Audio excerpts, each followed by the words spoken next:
रात के 2 बज रहे थे और विराट मेघालय और असम बॉर्डर के बीच पड़ने वाली किश्नोई नदी को पार कर रहा था। दूर दूर तक अंधेरा छाया हुआ था। एक गहरे सन्नाटे ने किश्नोई नदी को घेर कर रखा हुआ था और उसी नदी के ऊपर काले बादल मंडरा रहे थे, जिन्हें देखकर ऐसा लग रहा था कि किसी भी पल वो बरसने वाले हैं। नदी में घुटनों तक पानी था जो धीमी रफ्तार के साथ बहे जा रहा था। विराट के एक हाथ में मोबाइल का टॉर्च था तो दूसरे हाथ में साइकिल का हैंडल।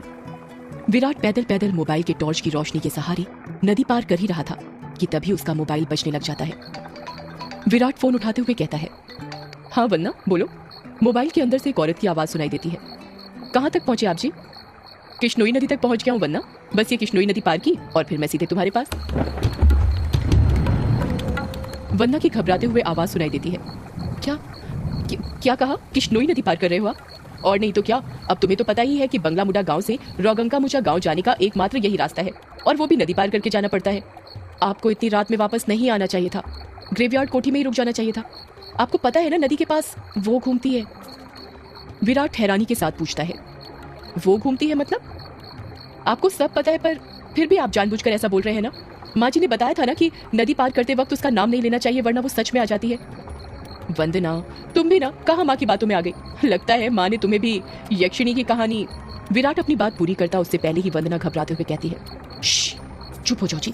हे काली माँ, मेरे पति की रक्षा करना और अनजाने में इनसे जो अनर्थ हुआ है उसके लिए माफ कर देना। अभी कभी उसका नाम नहीं लेंगे।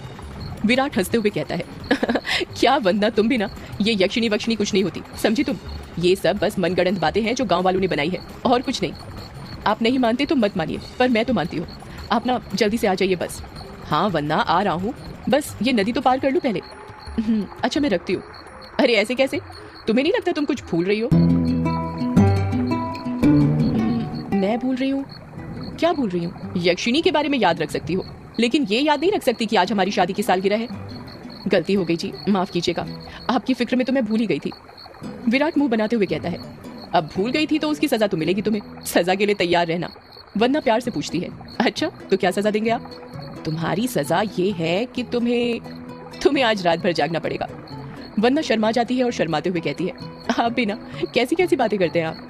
अरे अपनी पत्नी से ऐसी बातें नहीं करूंगा तो किससे करूंगा?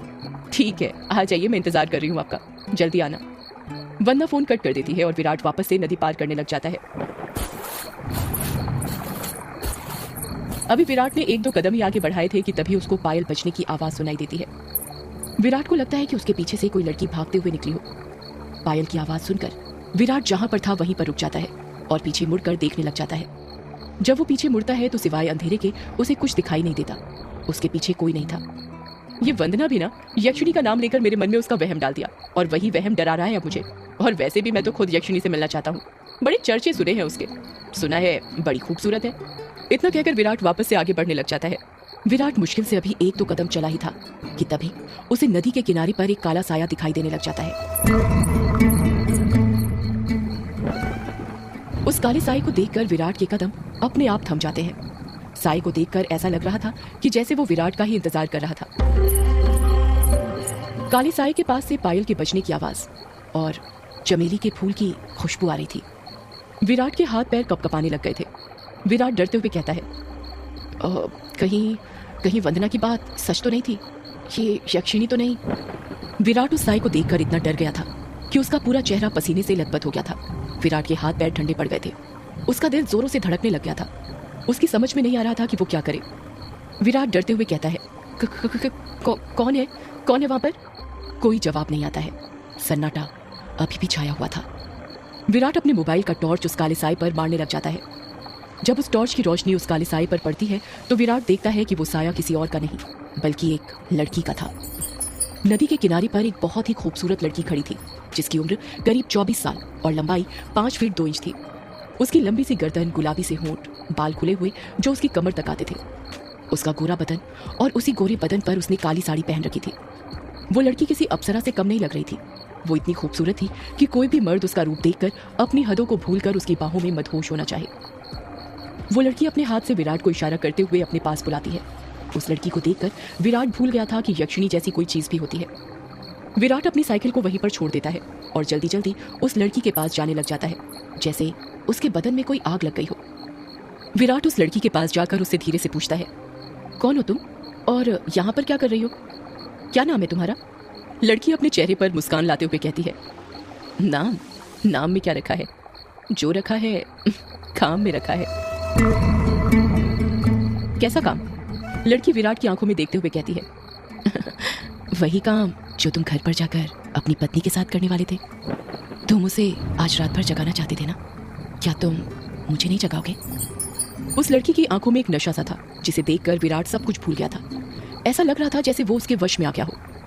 विराट भी उस लड़की की आंखों में देखते हुए कहता है, हाँ क्यों नहीं, मैं तुम्हें आज रात क्या कल परसों नरसों हमेशा जगा कर रखूंगा, कभी नहीं सोने दूंगा तुम्हें।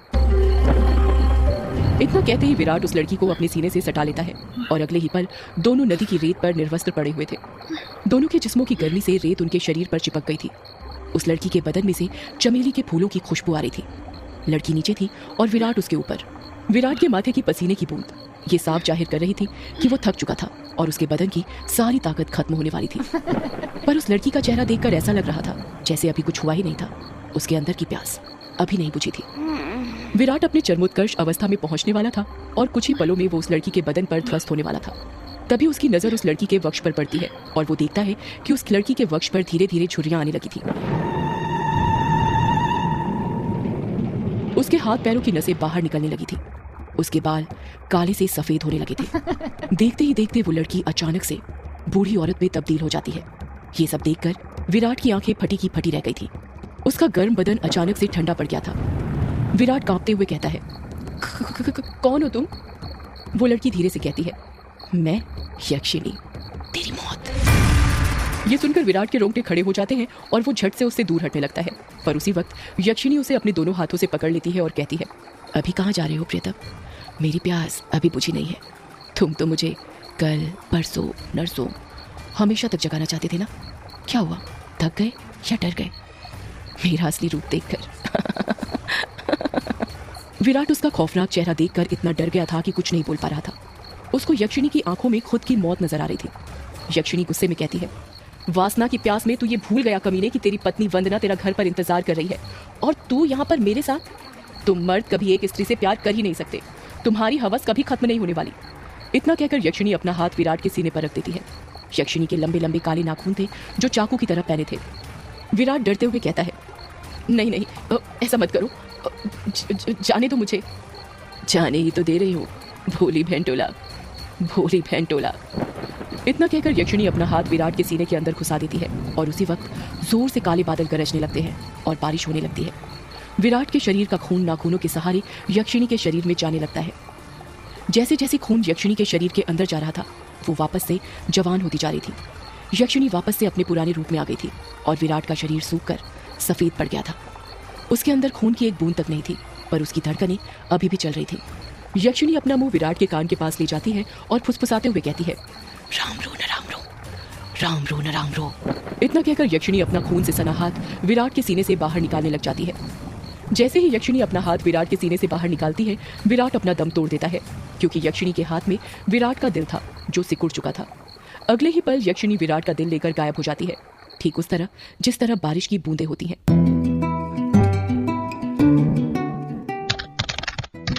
टाइपराइटर के बटन दबने की आवाज सुनाई दे रही थी। एक आदमी जो कि कोट पैंट पहना हुआ था एक बंद कमरे में सफेद टाइपराइटर के ऊपर कहानी टाइप कर रहा था। उस आदमी ने बड़ा सा गोल चश्मा पहना हुआ था। कमरे के अंदर चारों तरफ बुक सेल्फ रखी हुई थी जिनमें करीब 1000 से भी ज्यादा किताबें जमी हुई थी।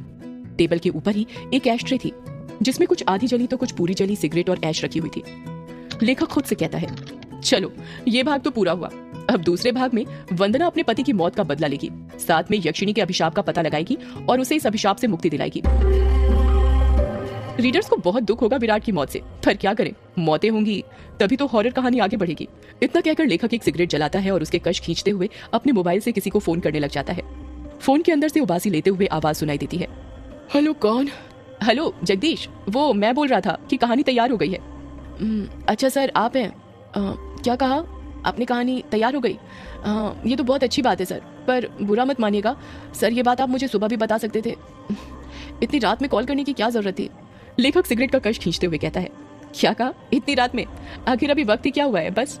लेखक ने इतना ही कहा था कि तभी उसकी नजर उसके हाथ की पुरानी सी वॉच पर पड़ती है और वो देखता है कि रात के 3:05 हो रहे थे। लेखक अपनी गलती महसूस करते हुए कहता है, अरे 3 बज गए, इतनी रात हो गई, मुझे तो पता ही नहीं चला, मुझे तो लगा अभी 9-10 बज रहे होंगे। कोई बात नहीं सर, मैं समझ सकता हूँ, आप इतनी लगन के साथ कहानी लिखते हैं कि आपको वक्त का एहसास ही नहीं होता। हाँ ये तो है, देखना जब ये किताब आएगी तो लोगों के रोंगटे खड़े हो जाएंगे। रात रात भर जाग कर ये कहानी लिखी है मैंने। वो तो होनी ही है सर, आखिर आपकी कहानी में जान होती है, इतनी जान कि सोए हुए मुर्दों को भी जगा दे और उनको भी कहानी सुनने के लिए मजबूर कर दे। वैसे अभी जो कहानी आपने लिखी है उसका नाम क्या है? इस कहानी का नाम है यक्षिणी एक डायन।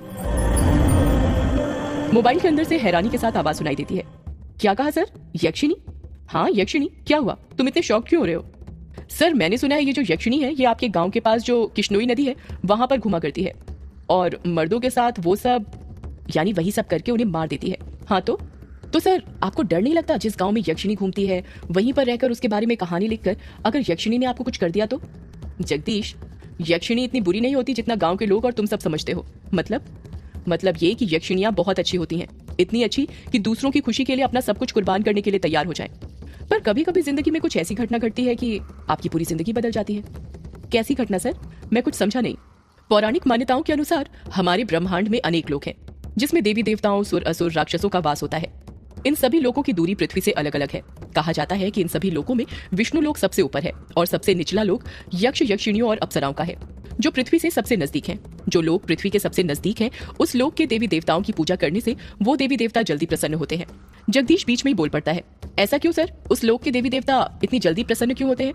क्योंकि लगातार ठीक दिशा और समय पर किसी मंत्र की साधना करने से उन देवी देवताओं तक तरंगे जल्दी पहुंचती हैं। यक्ष यक्षिणियों के लोक में से ही एक यक्षिणी द्वापर युग के अंत में पृथ्वी पर आई थी जिसको एक अभिशाप मिला था, एक ऐसा अभिशाप जिसने उसकी जिंदगी बदल दी थी। कैसा अभिशाप सर? आप किस अभिशाप की बात कर रहे हैं और उसे यह अभिशाप किसने दिया था? एक दूसरे लोक से पृथ्वी पर आई यक्षिणी को एक अभिशाप मिला था। आखिर क्या था वो अभिशाप और किसने दिया था? जानने के लिए सुनिए यक्षिणी एक डायन का अगला एपिसोड सिर्फ पॉकेट FM पर।